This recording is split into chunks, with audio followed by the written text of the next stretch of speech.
Olá, eu sou o Renato Fazolino e este é o podcast Tal Investimento. O caminho que pode ser expresso não é o caminho constante. O nome que pode ser enunciado não é o nome constante. Sem nome é o princípio do céu e da terra. Com nome é a mãe de 10.000 coisas. Assim, a constante ausência de intenção é contemplar as maravilhas. E a constante manutenção da vontade é contemplar a abertura. Ambos são distintos em seus nomes, mas têm a mesma origem. O comum entre os dois se chama mistério. O mistério dos mistérios é o portal para todas as maravilhas. Este é o primeiro capítulo do Tao Te Ching, o livro do caminho e da virtude. Central para o taoísmo, este livro contém os 81 ensinamentos de Lao Tse. Ele apresenta por meio da linguagem aquilo que somente se experimenta na sua ausência. Hoje, também nos utilizando da linguagem, nós vamos percorrer um outro caminho, um caminho cheio de mistérios, o caminho do empreendedor. É um caminho difícil, por vezes solitário, desejado por muitos e alcançado por poucos. Nós vamos abordar 4 conceitos intrinsecamente humanos, que, se bem equilibrados, podem levar a uma vida cheia de oportunidades. O guia dessa jornada será Joseph Campbell, o idealizador da Jornada do Herói. E os companheiros da jornada de hoje são 2 pessoas que eu tenho um grande prazer de apresentar. O primeiro é o Gabriel Benarroz, fundador e CEO da Ingresse, plataforma líder de venda de ingressos da América Latina. Estudou em Stanford, apesar de estar com um moletom de Yale. Ele fundou a North Ventures, preparou um material chamado Pitch Perfeito, que inclusive foi a inspiração para esse episódio. Em 2016, foi eleito pela Forbes 30 Under 30, ou seja, os empreendedores mais brilhantes abaixo dos 30 anos. Do outro lado, tem o Shifu, o mestre Luiz Melo. Ele é mestre de Kung Fu Shaolin no Templo Lohan, localizado na Liberdade, em São Paulo, que é um espaço sagrado que une as tradições do budismo, do taoísmo e do confucionismo ao redor das artes marciais, da literatura e da medicina. Então, Gabriel e Luiz e Shifu, muitíssimo obrigado pela participação, pela visita. Obrigado pelo convite, prazer estar aqui com vocês. Já que o tema é jornadas, né? Vamos falar sobre jornadas e vale ressaltar que essa é uma conversa aberta, né? Uma conversa sem ponto de chegada específico, mas vamos falar sobre a jornada de vocês dois. Como é que vocês chegaram até onde vocês estão hoje? Empreendendo nas artes marciais e empreendendo no mundo dos negócios. Tá bom. Manda ver. Começo? Pode começar. Tá bom. Então, primeiro, obrigado pelo convite de novo. É muito legal estar aqui num formato diferente do que a gente vê o tempo todo. Então, acho encantador a gente estar falando de negócios, a gente estar falando de vida de um jeito mais criativo, mais aberto, que não é aquela coisa tão fria que a gente geralmente vê quando se trata de conteúdo de business, né? Então, muito bacana participar aqui. Eu sou de Manaus, então eu brinco que eu sou quase brasileiro, né?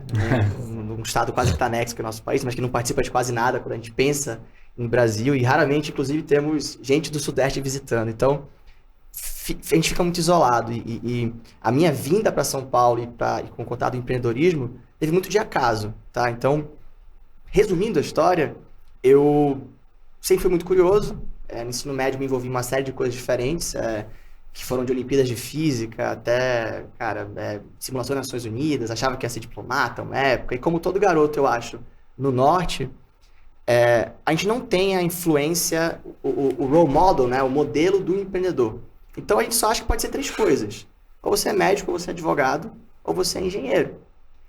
Fiz o vestibular para medicina, não porque queria ser médico, mas porque essencialmente minha mãe disse que eu deveria fazer medicina, quando eu contei para ela que eu queria fazer a prova antes de terminar o ensino médio. Comecei a faculdade de medicina, que eu não terminei na Federal do Amazonas, mas na época tinha um recurso de adiantamento de série. Basicamente a lei dizia que se você se entrasse na Federal mais cedo, você tinha o direito de fazer as provas do 3º ano, e se você passasse, você se formava um ano antes. Tá. Então, eu me formei no 2º ano.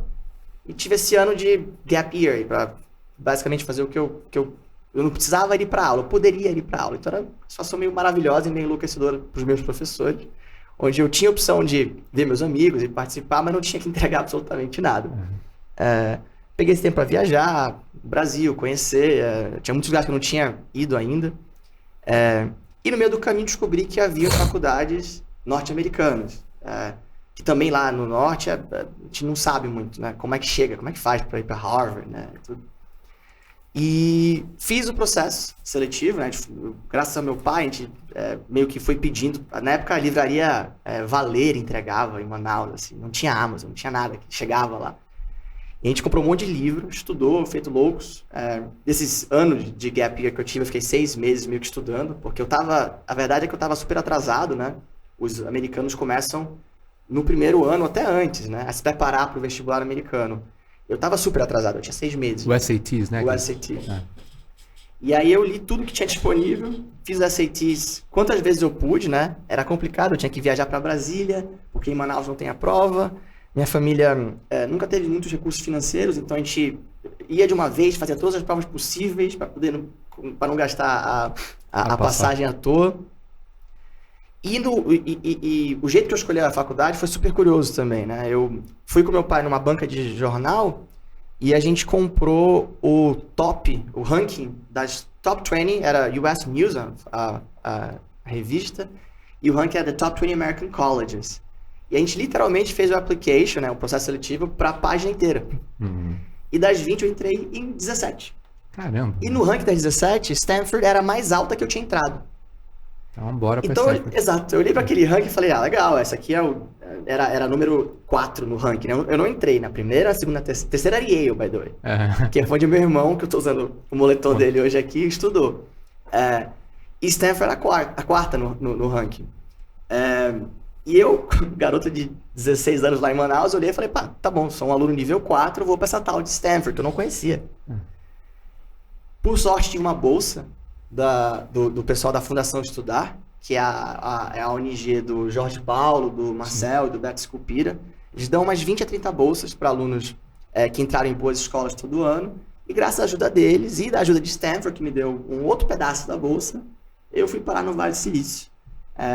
E conheci esse mundo, decidi empreender, mas aí eu conto mais ao decorrer da nossa conversa aqui. Excelente. Puta, baita jornada. Parabéns. Valeu. Chifu, conta a sua jornada como empreendedor das artes marciais.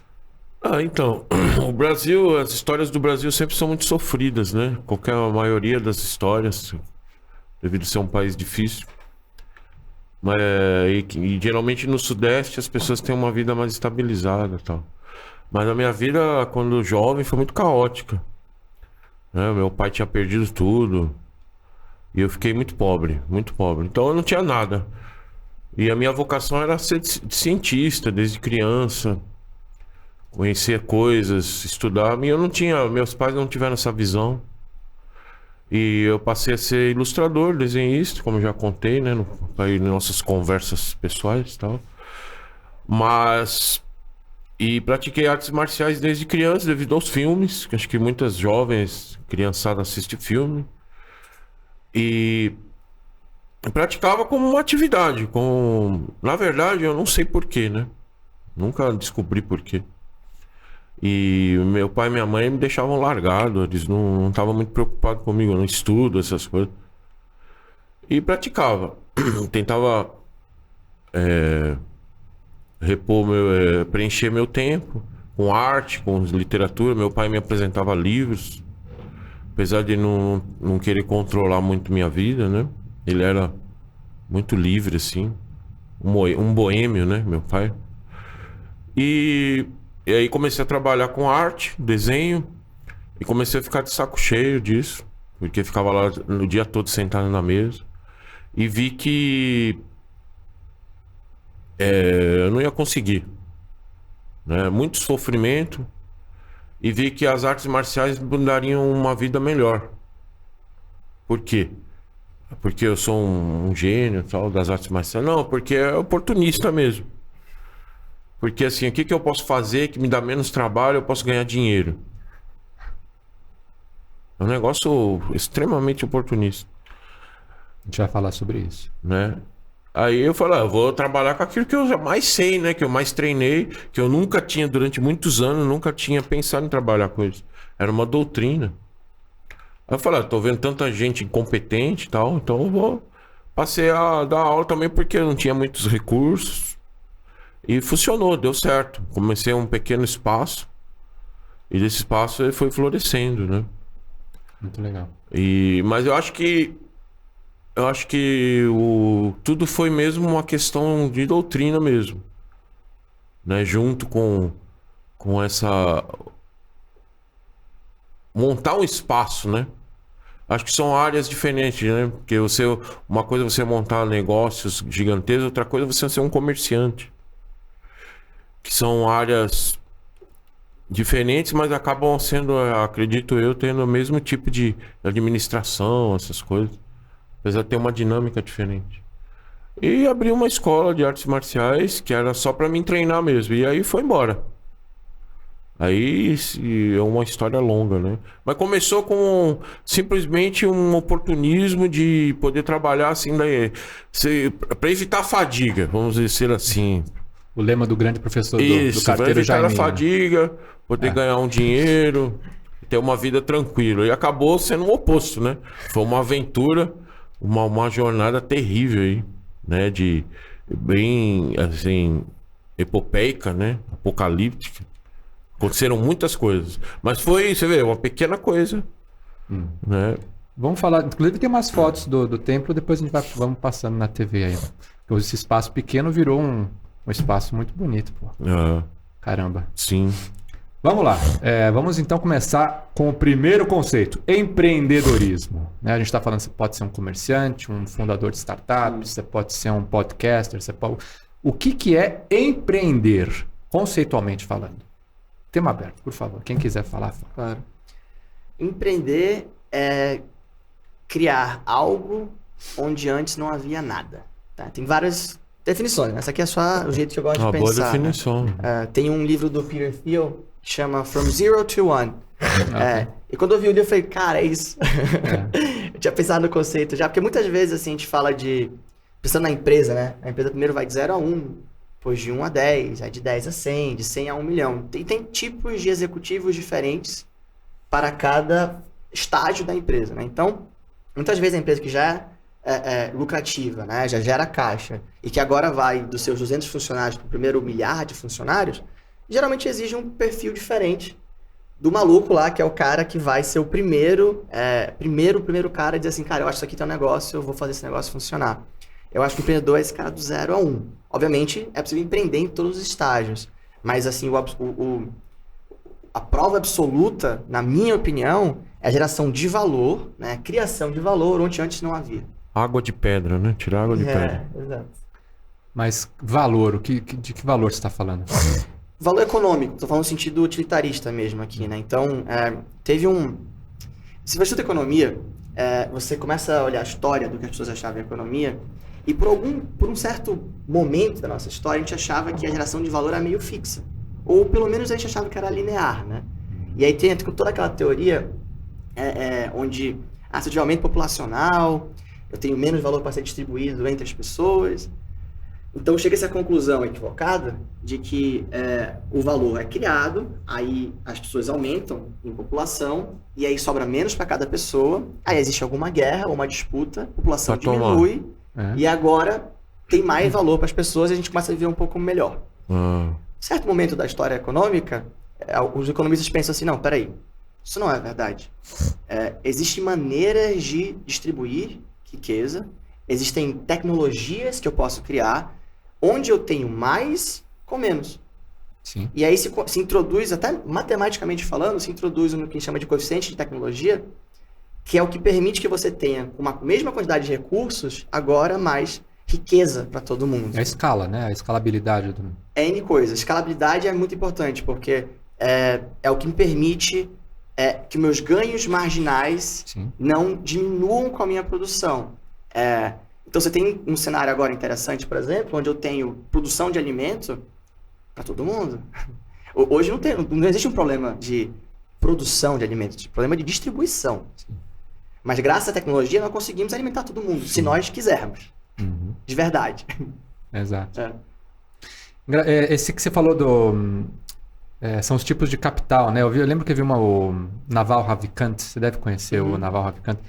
ele fala sobre os tipos de capital, né? De onde você pode alavancar. Você tem o primeiro capital humano, que era lá os escravos egípcios lá carregando pedra, não sei o quê, Sim. um monte de gente para fazer um negócio. Aí você tem o capital financeiro, né? Que aí você põe o capital para daí financiar o crescimento. Você tem o terceiro, que ele fala esse capital tecnológico, que ele elimina os custos marginais, que aí você põe um investimento e você replica ele infinitamente. E por conta desse tipo de capital, surge o espaço para você, o que ele fala de productize yourself, né?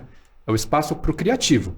Então, já que você pode pegar aquilo que você sabe fazer, aquilo que você é bom, empreender, colocar num algoritmo, colocar num formato de negócio que você consiga replicar, abre um espaço para você não ter competição.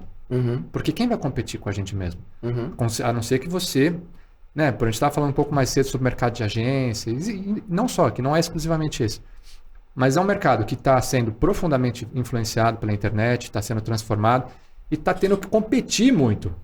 Competir por mar, competir por concorrência ali. Então, até um pleito que, né, é o caminho que eu estou buscando seguir como empreendedor, mas que eu vejo, que eu peço, né, para quem estiver pensando fazer o mesmo.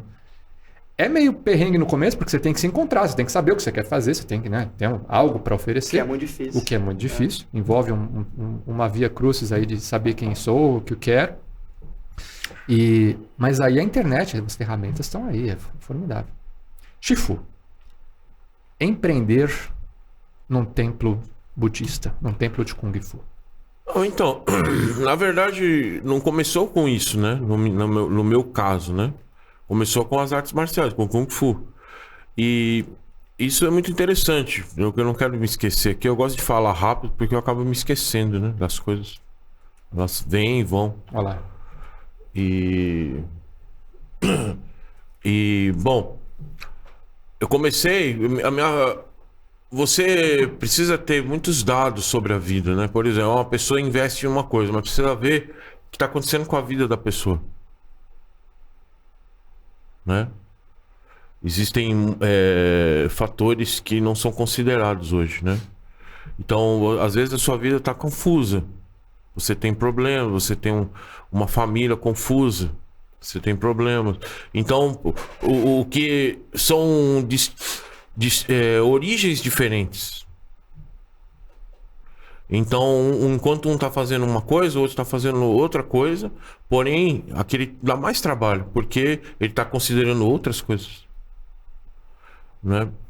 Então, quando eu comecei na minha primeira escola, eu não tinha nada. Eu era uma pessoa muito pobre mesmo.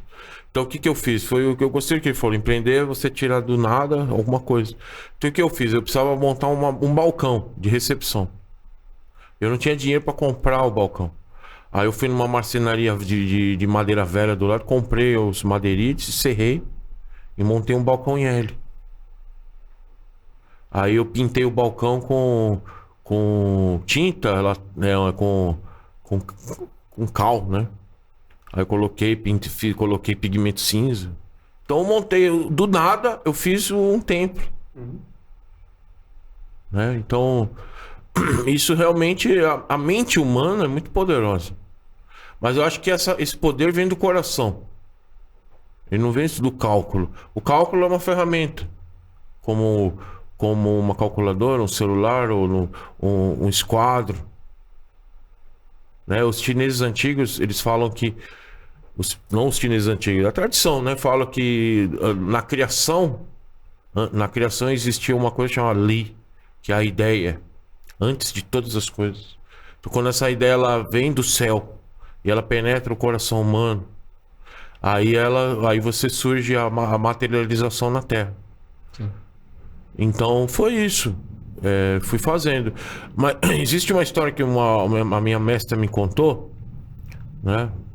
E ela falou assim: uma pessoa, três pessoas queriam ir até o templo no topo da montanha para se tornar monge. No caminho, eles encontraram uma família onde o marido tinha morrido e tinha uma mulher com 3 filhos. Aí um dos rapazes falou: vocês dois vão embora, se tornar monge, eu vou ficar aqui para ajudar essa mulher. Aí ele se casou com ela, Porque na época antiga a mulher não podia ficar. Só que ele falou, então, eu me casei com você, só que agora a gente vai fazer 3 anos de luto pela morte do seu marido, a gente não pode ter relações. Aí passou 3 anos, os filhos cresceram. Aí falou, agora vamos fazer mais 3 anos de luto em homenagem a você. Aí falou, agora passou 3 anos, não tiveram relações. Aí agora vamos fazer mais 3 anos de luto em homenagem às crianças. Aí passou-se 9 anos, as crianças viraram homens e ele foi embora pro templo. Então veja, o que é a vitória? Né, os dois foram na frente. Se tornaram monges primeiro. Então, a vitória é muito relativa. O sucesso é relativo.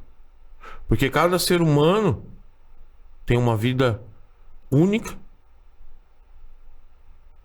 Cada ser humano tem um destino único. E hoje a gente mede vitória através da mídia, né? A gente está aqui hoje, né? Então muitas pessoas têm a vitória através da mídia, através de objetos. Ou até às vezes até de sucesso monetário, o que também é certo.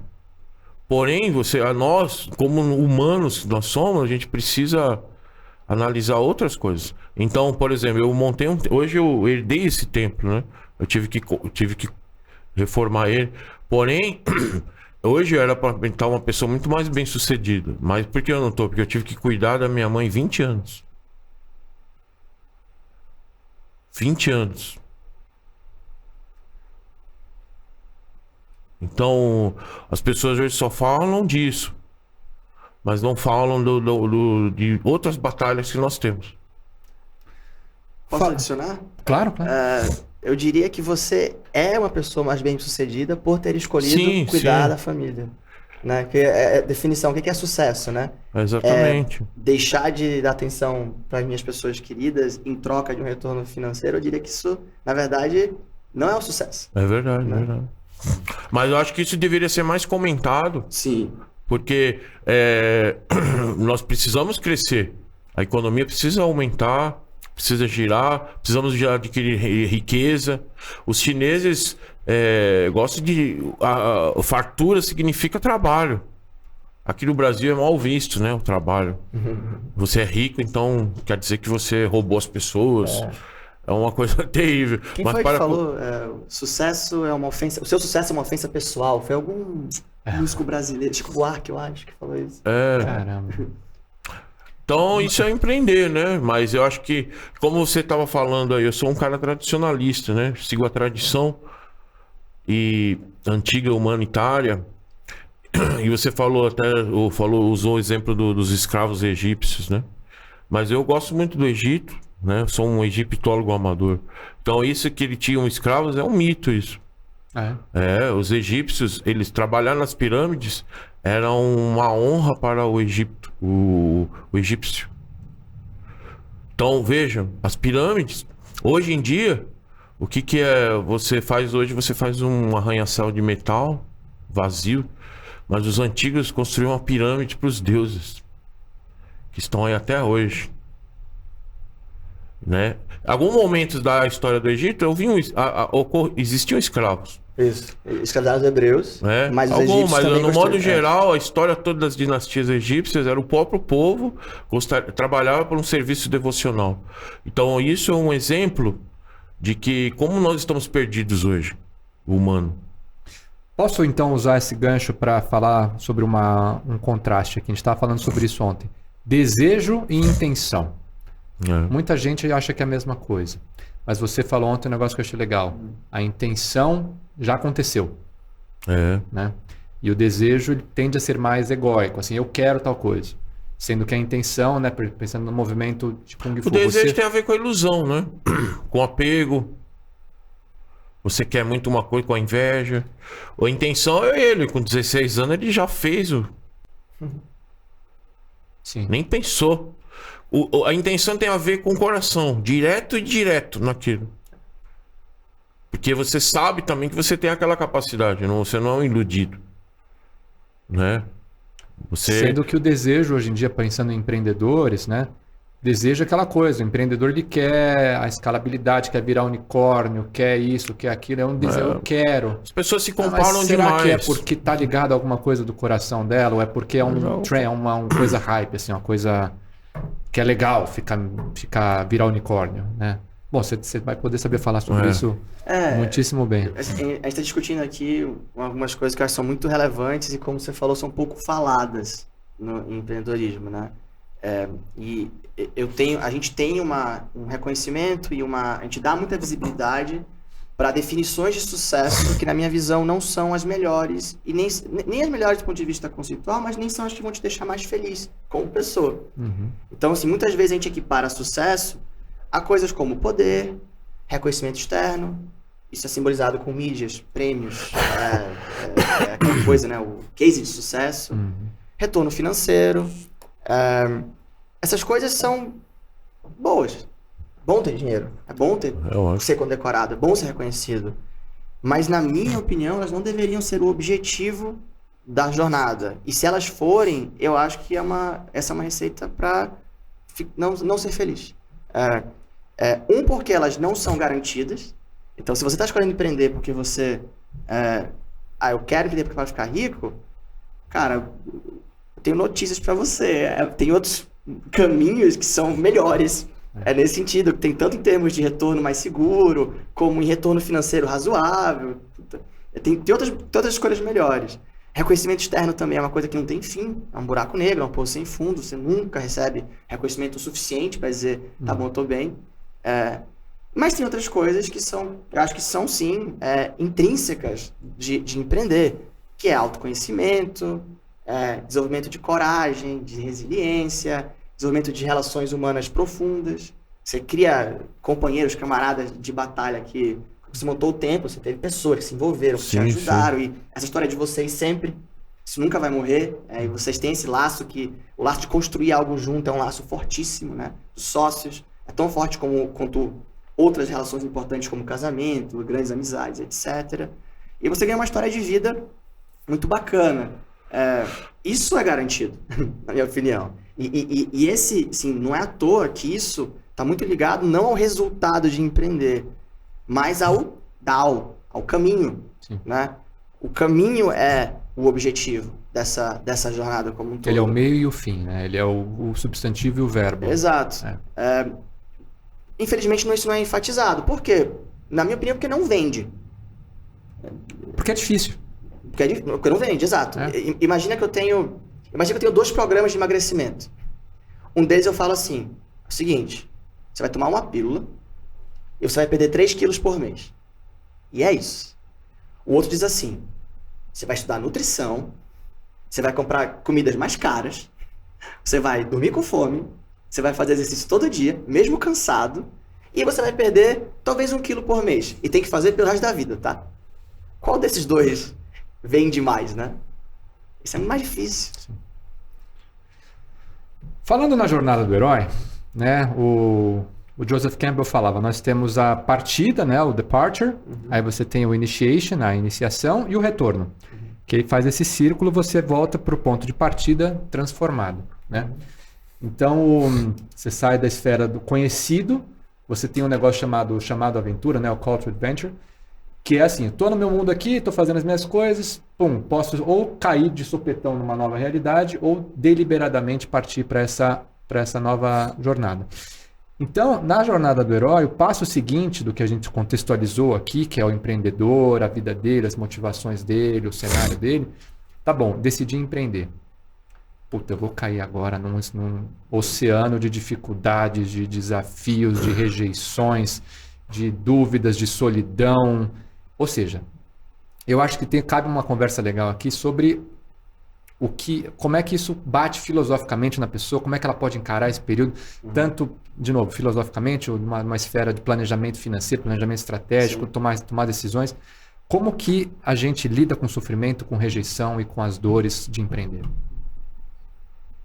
Então, eu acho que primeiro a gente tem que entender quais são as dores reais. E muitas vezes a gente tem expectativas, na minha opinião, tão falsas sobre a dor de empreender, né? A maioria das pessoas, quando fala assim, você vai querer empreender, o dilema que colocam é sobre o custo de oportunidade. você poderia ter uma carreira em tal multinacional, etc. E na minha opinião, esse é o menor dos custos. Porque se você for um bom empreendedor e você criar algo de valor, ou inclusive se você não chegar onde você achava que ia chegar, mas trilhar um caminho nobre e respeitável, na minha opinião, você vai ter espaço em muitas empresas. Você vai ter desenvolvido skills que a maioria dos profissionais não tem. E não vai conseguir ter num ambiente corporativo que é muito mais controlado. Os custos reais são os custos de solidão, né? A gente empreender é uma coisa muito solitária. Você não tem muitos canais para realmente se abrir e dizer o que está acontecendo, né? Você não pode reclamar para o seu sócio, sócio é a única pessoa que você pode reclamar. Mas você não pode reclamar pro seu cliente.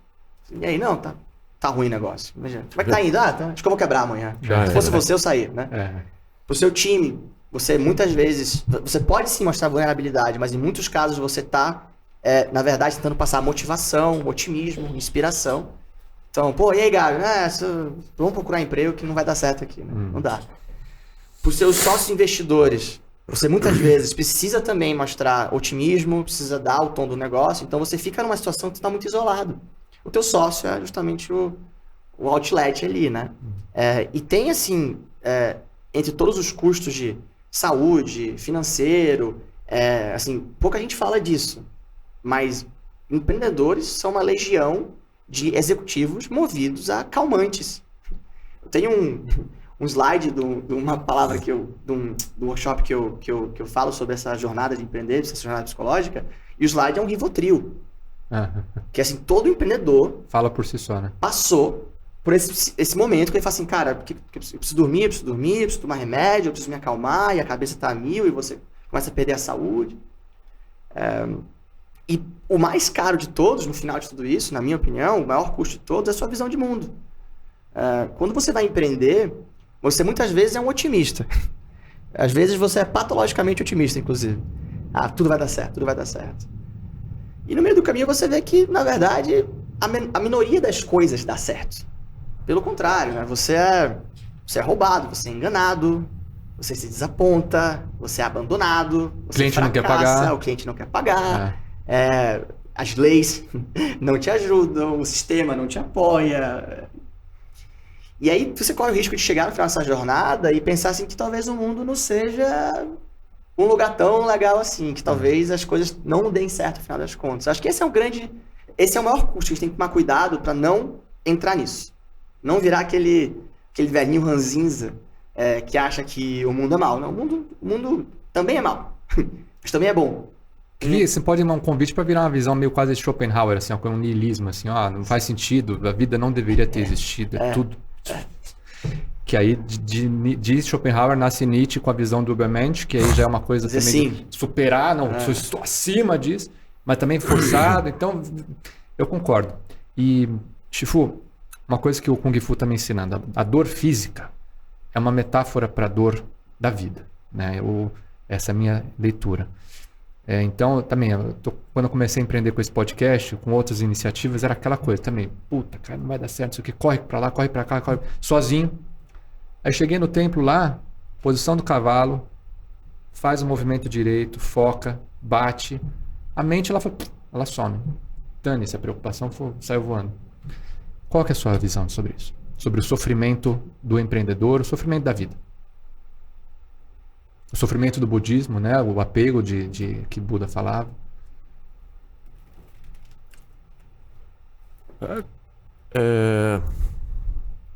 Todo mundo está sofrendo. Não é só empreendedor, né? Todas as pessoas estão em sofrimento e agonia. Porque a partir do momento que você... Isso é uma coisa dual, né? Porque a natureza humana do Homo sapiens é sempre a insatisfação para poder continuar em frente. Mas isso traz um colateral terrível, né? Esse crescimento. Então o sofrimento, isso é a base da doutrina budista, né? O samsara, né? O sofrimento. E tudo que nós vamos fazer vai trazer um sofrimento. Não tem o que não traz sofrimento. Isso é uma ilusão. É por isso que as pessoas usam remédios, né? Porque elas querem parar de sofrer. Mas ela sempre, se parar de sofrer, sempre gera mais sofrimento. Mais e mais e mais e mais. Né? Eu acho que isso é amplificado simplesmente porque as pessoas não usam o coração delas, né? Tudo que você faz precisa ter um coração. Aí, eu nunca estudei economia, nada. Eu não sei nem como eu passei no colegial, na matemática, né? Fui enrolando, mas eu tinha um coração, então eu montei um negócio. Aí, e através desse coração eu consegui gerar logística para vencer. Eu acho que as pessoas hoje buscam o contrário, né? Elas buscam o vencimento para depois buscar o coração. Isso. Aí você vê, né, empreendimentos, de modo geral, vazios, né? Você vai ter alguma coisa errada aqui. O cara quer primeiro ficar bilionário, aí ele vira filântropo. Ele Ou podia estar doando o caminho inteiro. alguma coisa bonita. Ele quer fazer algo qual que é a palavra? Relevante, né? Mas tudo que nós fazemos, o humano, ele faz para os outros, nunca é para si mesmo. Isso é uma ilusão, né? Achar que você está fazendo para você. Você faz um quadro, é para os outros assistir, verem. Você faz uma música, é para os outros escutar. Você faz um livro, é para os outros lerem. Você faz um negócio, é para os outros se servirem. Então, o próprio sexo, né? Você tem ali o seu prazer, mas você busca algo a mais. Tudo que nós fazemos, buscamos, na verdade, alguma coisa a mais. Né? Nunca é só aquilo. Você tenta buscar, você tenta bater para que saia um suprassumo da qual você nem sabe o que é. Olha, eu descobri alguma coisa, estou realizado. Né? Mas as pessoas, isso não é um caminho original na nossa cultura. Mas já na tradição antiga, isso faz parte. Você buscar um destino, você buscar um sentido para as coisas, né? Portanto que tal significa caminho, mas outra tradução boa é sentido. Você pode caminhar para qualquer canto, né? Mas qual o sentido que você vai, né? Então o sofrimento vai. Agora, quando você tem um caminho verdadeiro, então o sofrimento vira só um obstáculo para você conseguir o sucesso. Né? Você tem tanto amor ali que você faz aquilo e fala, não importa, eu vou conseguir aquilo. Né? Eu vou ficar aqui. Vou usar um exemplo muito simples. Eu vou ficar aqui trabalhando de sábado e domingo durante 3 anos, porque depois eu vou conseguir uma coisa muito mais superior. Agora, se você só tá buscando conforto ou tipo um carro mais chique, aí então você é um tolo. Tem o Marco Aurélio, né? O imperador romano, ele fala assim, ele tentava fugir qual que é o termo que ele no livro Meditações ele fala fugir, evitar não é tolice, mas do conforto. Assim, a sedução, talvez, que o não conforto é oferece. sedução. Ele mal para outro termo, esqueci, que ele achava que o conforto era uma fraqueza. Buscar conforto, né? Cobertores muito macios. O imperador de Roma. Tudo era de mármore, tudo era, né? E ele falou, eu vou dormir num lugar simples, de uma maneira, né? Então, se a pessoa quer empreender porque ela quer ser só famosa, ou ela quer comprar uma moto muito chique, isso é um tolo, é um prisioneiro, né? Agora, se ele quer revolucionar uma área, modificar, como ele falou, tecnologia, melhorias, isso aí vai influenciar séculos. E eu acho que ele vai ser mais feliz, né? Sim. Uma das coisas, né, expandindo o que você estava falando sobre verdade. sofrimento, a gente geralmente é ensinado a escolher a sua profissão, a sua carreira, baseada no prazer que ela traz. Isso também é tolice. Porque todos os caminhos são caminhos de dor. Então, o que a gente pode escolher é qual dor a gente quer sentir. E aí eu acho que tem dores legítimas e não legítimas. Pro seu caminho, né? Isso é bem, assim, eu tô resumindo bastante, mas isso é bem tirado de muita coisa que vem do Oriente pra gente, né? Pra ocidental entender. Pra dizer assim, olha, o boxeador de verdade, ele não tá no ringue pelo cinturão. Ele tá no ringue porque ele gosta de luta. O músico de verdade não tá fazendo música porque ele quer o disco de platina. Ele tá fazendo música porque ele gosta de som. O empreendedor de verdade não tá empreendendo porque ele quer comprar um carro. Ele tá empreendendo porque ele quer gerar valor. Então, acho que se você gosta da briga, eu acho que você tem uma chance muito maior de fazer algo relevante, de fazer com prazer. A jornada do herói, né? Que ele tá falando. Uma coisa sem motivo, inclusive. Sem motivo.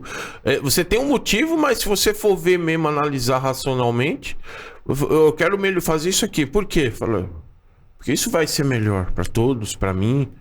É uma coisa... Na verdade, é bem abstrato, né? Se você for ver. O Joseph Campbell, né, que falou sobre Jornada do Herói, ele estudou mitologia, né? Então ele voltou 5.000 anos na história e fala... E a Jornada do Herói nada mais é que, desde a época em que nem escrita nós tínhamos, era tudo tradição oral, se baseando pelas estrelas, pela simbologia, as pessoas contavam as histórias que tinham sempre essa narrativa. Começou a ter um desafio, aí surge a figura do mentor, que é ali, né? Então, você está no meio do desafio, eu tenho a tentação de voltar para os meus hábitos antigos, ou ficar numa autoflagelação, e desde que surge um mentor. É um professor... Aquele personagem do He-Man, o mentor, né? Não, obrigado.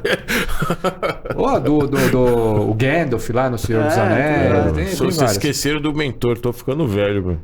Então, mas a figura do professor, a figura de um familiar, enfim. Sim. Que é quem vai ajudar o protagonista da história a encarar aqueles desafios, né? E esse é o momento, eu gosto de usar a seguinte metáfora, né? Tem que ter humildade. Amanhã eu quero escalar o Everest, mas eu mal e mal consigo subir uma escada. Não, você não vai subir o Everest. Então você tem que reconhecer isso primeiro, reconhecer essa limitação e saber que essa caminhada do Everest vai ser de muito sofrimento, mas que para você poder fazer, você vai ter que treinar muito, você vai ter que ter humildade de saber as suas limitações e perseverar. E falar, não, esse é meu objetivo. Se for um objetivo de coração, melhor ainda e tal. Então, continuando a nossa jornada do herói aqui, qual que é a figura, qual que é a simbologia, a representação do treino, então, de comprar a luta, ir para cima, encarar o desafio e prosperar e superar o desafio? Qual a simbologia de encarar a luta? De encarar a luta. E qual a importância desse mentor? E como que uma pessoa, um empreendedor, pode encontrar esse mentor? Sim. De que formas ele pode encarar isso aí? Acho que primeiro a simbologia de encarar a luta é, na minha visão, abraçar o caminho verdadeiro, né? O que a gente está falando aqui um pouco de Tao, essa coisa toda que a gente traz para a nossa filosofia, mas que no Oriente não é nem um pouco de novo isso, né? Até para simbolizar isso, imagina o Everest, tá? Isso é uma comparação que eu faço às vezes também. Imagina se você pudesse pegar o cume do Everest, cortasse ele e colocasse ele no chão. Agora sobe no cume do Everest. Não tem graça, né? Nenhum. Qual o significado disso? Chegar no cume. O cume só tem significado se tiver toda a dor que você precisa passar para chegar no cume. Isso quer dizer que o caminho é mais importante do que o final. Bem literalmente. Porque se eu cortar o cume do Everest e subir até ali, ainda vai ter sentido. Mas se eu tirar o cume e for direto nele, não tem sentido algum. Então, uma vez que você abraça a dor, você abraça isso, na minha visão. Aí sobre o mentor. Eu tenho umas opiniões menos comuns sobre mentoria. Eu acho que mentores de verdade são muito poucos. Eu acho que mentoria é troca. É uma troca profunda e um escolhe o outro. É uma coisa meio varinha do Harry Potter, sabe? Nossa, juntou e tá bom. É meio simbiótico o negócio. O mentor, ele se alimenta do mentorado, assim como o mentorado se alimenta do mentor, de formas muito diferentes, mas é uma troca genuína que acontece ali. E ela não é instantânea, assim. Às vezes alguém fala assim, pô, Gabriel, vem cá dar uma mentoria. Eu falei, cara, não é assim. Porque eu posso dar uma consultoria. Eu posso sentar com você e falar uma, duas coisas. Mas mentores... Talvez você vai ter 3 na vida, 2 ou 3, sabe? Sim. Assim, no mundo asiático, né? No mundo antigo, você tem 2 caminhos aí. 3 caminhos interessantes, né? Tem os caminhos épicos militares, grandes feitos militares. Você tem lá a tradição do mestre e discípulo, tal, diversas linhagens. Mas você tem a Rota da Seda. O comércio. O comércio, ele é uma coisa extremamente natural para o ser humano.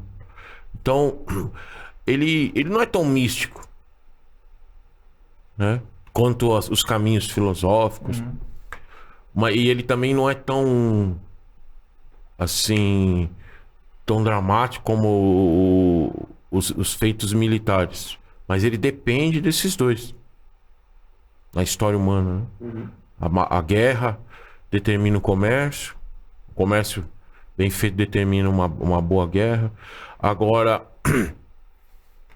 então esse caminho da Rota da Seda, ele é muito antigo, e o trocar comércio, enviar coisas. Hoje a gente envia através do correio, antigamente se enviava pelos camelos, né?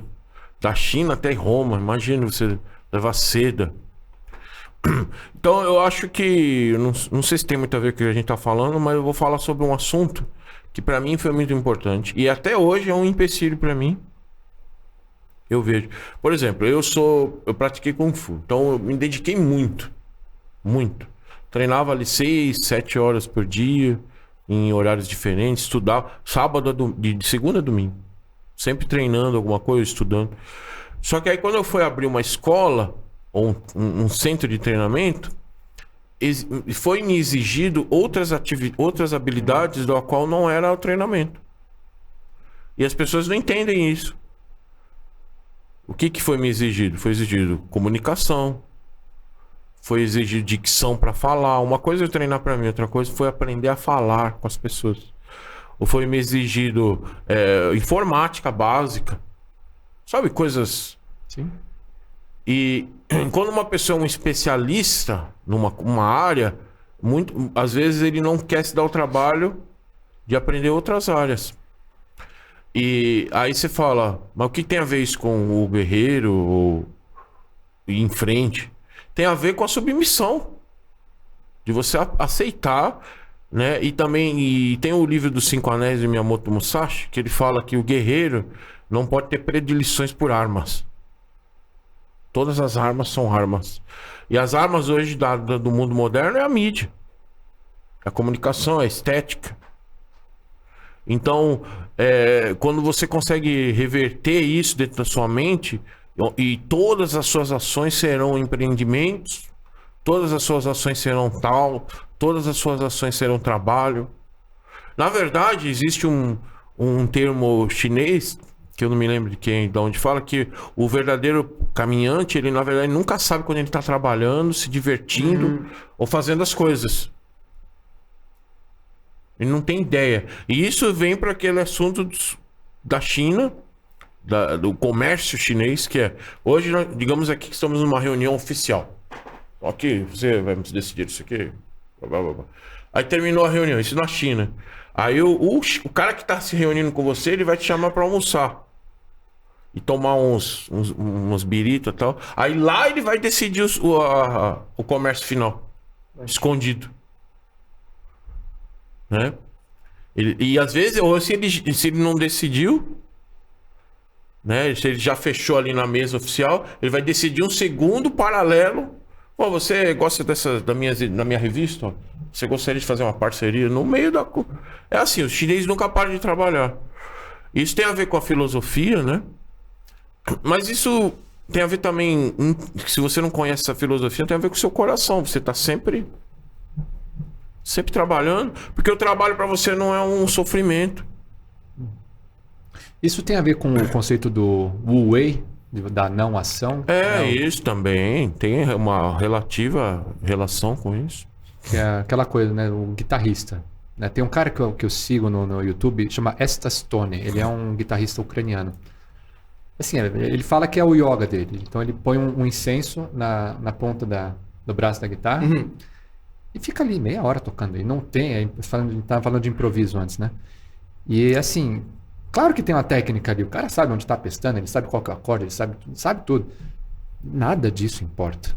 Ele abandonou, acho que foi Buda, não foi que falou? Você tem que aprender a técnica para daí abandonar a técnica, né? Porque aí, não sei se foi Buda, você mencionou outro dia, eu esqueci. Isso é um conceito padrão, né? Chinês, oriental, budista. Então, acho que isso até nos ajuda a chegar mais, voltar para o começo da conversa, né? Fechar o círculo da jornada com um caminho, né? Falar sobre então, a gente não, como eu falei no começo, não tem um objetivo, já que a gente está falando de conceitos abertos, mas estamos fazendo o retorno então para o conhecido, que de acordo com a jornada do herói, você volta para o começo, só que transformado. Você já não é mais a mesma pessoa. Você passou por uma série de dificuldades, teve ajuda e tal, fez escolha, soube manter a humildade, voltou. Submissão, você falou. Então, agora vamos supor então esse arquétipo, esse empreendedor que a gente está exemplificando aqui. Ele passou por essa jornada, então ele está agora mais seguro de si, ele está mais... que crença é uma palavra problemática, né? Mas ele está mais inspirado, ele já tem uma compreensão maior sobre ele mesmo, sobre o negócio que ele quer fazer.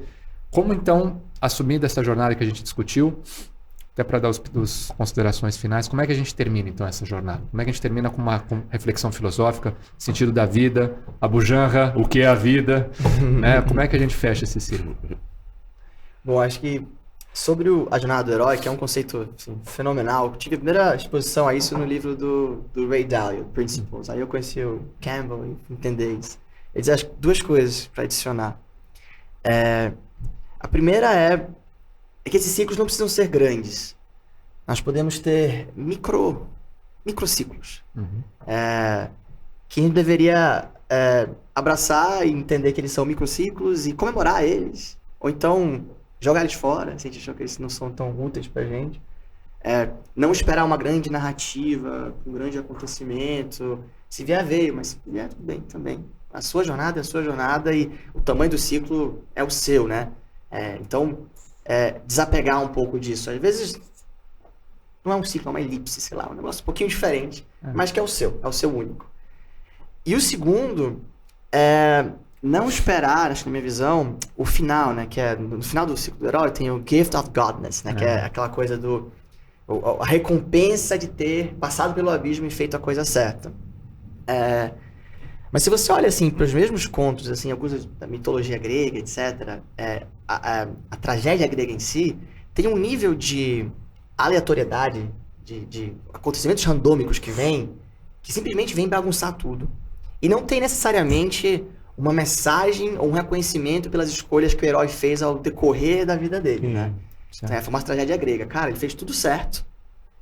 E aí ele fez uma pequena escolha ali, que foi fatal, que trouxe uma punição terrível para ele. Totalmente desproporcional às escolhas ou que seria justo nessa trajetória do herói. E eu acho que a vida é um pouco assim. Não é verdade que você sempre vai ter o reconhecimento devido ou justo, que todas as tuas boas ações vão voltar no final envelopadas por algum tipo de presente mágico, ou reconhecimento de alguma autoridade ou entidade superior. Eu acho que a gente tem que ir com uma cabeça de, olha, eu tô fazendo o meu ciclo porque ele é meu e porque eu acredito nele. E se vier no final essa recompensa, ótimo. Se não vier, eu sou grato pelo caminho que eu percorri. Formidável. Já é uma recompensa em si só, né? Você ter concluído, né, o seu trabalho, ou o seu estudo, ou aquilo lá, né? Que você, o desafio, já é uma recompensa. Mas isso tem a ver com a modéstia, né? Com a gente. Isso é uma coisa sagrada, né? O ser humano se está satisfeito com ele mesmo. Isso é muito difícil, não é qualquer um que faz isso. Parece, né? As pessoas estão sempre buscando, né? Mas qual que é a pergunta mesmo? Tem alguma pergunta? O que é a vida, Shifu? O que é a vida? A vida, se eu soubesse, eu ia guardar pra mim, eu ia te dizer. Se você é bom em alguma coisa, nunca faça de graça. Né? Coringa. O Coringa falou. Não, mas enfim, então mas eu acho que a gente conseguiu cobrir um território riquíssimo, né? Que para quem tá assistindo, eu espero que seja útil. E se não for, né, valeu a pena mesmo assim, né? Foi uma jornada bacana que a gente trilhou. Tem uma coisa aqui que eu queria falar, né? Diga. Que eu acho muito importante, eu nunca fui muito dessa área, eu sempre fiz as coisas pelo coração, né? E eu falo assim, que dinheiro e tempo nunca serão suficientes para você fazer qualquer empreendimento. mesmo assim você tem que fazer. É. Né? Porque no caminho, no processo, né, como ele estava falando, que acontece coisas que você não teria previsto, né?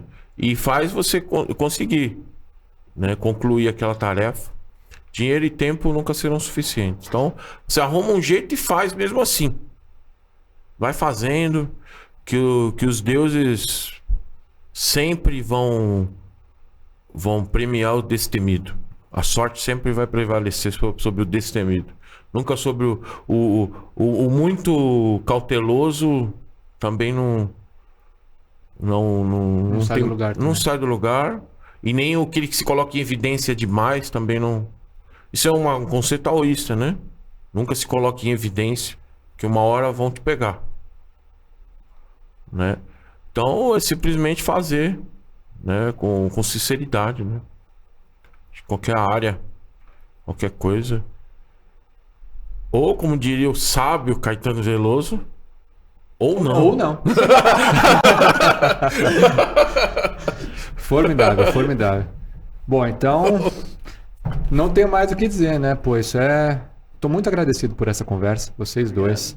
Foi uma... Como eu falei, surgiu quando eu li o pitch perfeito, especialmente o slide do On The Room. Para quem eu vou colocar o link na descrição, tô aprendendo a fazer essas coisas de redes sociais. Vou colocar o link na descrição, mas o slide lá do On The Room bateu um sino ali, eu falei, puta, Kung Fu, né? Então, fico muito feliz que essa conversa tenha acontecido. Eu espero que também para vocês tenha sido rica, como ela foi para mim.